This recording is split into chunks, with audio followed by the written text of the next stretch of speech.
पत्नी की अहमियत। आज रोहन को जिंदगी बहुत भारी और वीरान लग रही है और वो फूट फूट कर रोना चाहता है, लेकिन वो ऐसा नहीं कर सकता क्योंकि उससे ये हक भी छीन लिया गया है। ऐसा क्यों? चलिए जानते हैं। आज से करीब 30 साल पहले रोहन की शादी एक मध्यम वर्गीय परिवार की लड़की संगीता से हुई थी। संगीता एक सीधी सादी घरेलू लड़की थी जिसे घरेलू काम करने और ससुराल वालों की, खासकर के पति की सभी बातों को मानने की शिक्षा दी गई थी। किसी ने ये नहीं सिखाया कि गलत बात का विरोध करना, और वो भी इन सब बातों को पत्थर की लकीर समझकर मानती चली गई। उसकी सास उसे बहुत परेशान करती थी, साथ ही उसके पति के भी कान भरा करती। सास तो सास, जेठानी भी कम नहीं थी। वो भी उसके पति को उसके बारे में उल्टा सीधा बोलकर उन दोनों में एक अजीब सी दूरी भरती जा रही थी। वो दोनों कभी एक नॉर्मल पति पत्नी जैसी जिंदगी जी ही न पाए। फिर बची कुची कसर खुद रोहन का स्वभाव पूरा कर देता था। जब उसको अपना पति का हक चाहिए होता तब बड़े प्यार से बोलता और फिर दुत्कार देता। धीरे धीरे संगीता को इस सब की ऐसी आदत हो गई और उसने इसके खिलाफ न कभी कुछ कहा।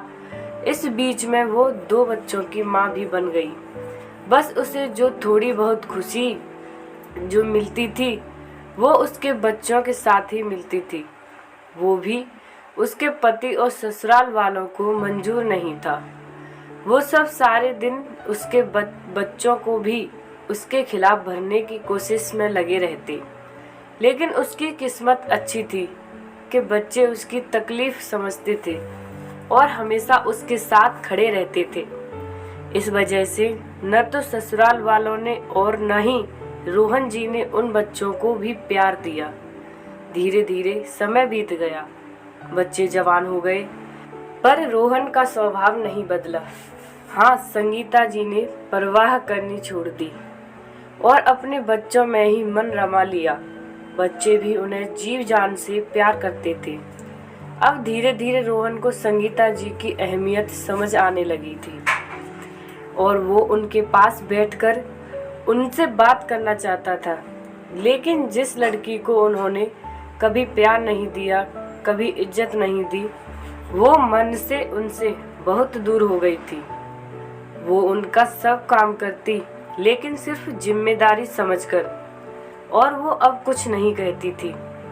एक दिन रोहन जी की उनकी भाभी के बेटे से, जिसकी नई नई शादी हुई थी, वो बोले, बेटा, अपनी पत्नी का हमेशा ख्याल रखना, उसके सम्मान का ध्यान रखना, ये अब तुम्हारे हाथ में है।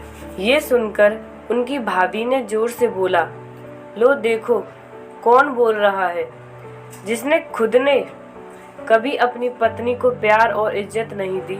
उसी समय रोहन जी को सब समझ आ गया कि ये वही भाभी है जिसकी बातों में आकर उन्होंने कभी अपनी पत्नी की इज्जत नहीं की। आज उन्हें महसूस हुआ कि वो कितना गलत करते थे और वो घर आए अपनी पत्नी से माफ़ी मांगने। लेकिन संगीता जी ने कहा, अब क्या माफ़ी मांगते हो? अब तो मेरे मन में आपके लिए कुछ भावना भी नहीं रह गई हैं।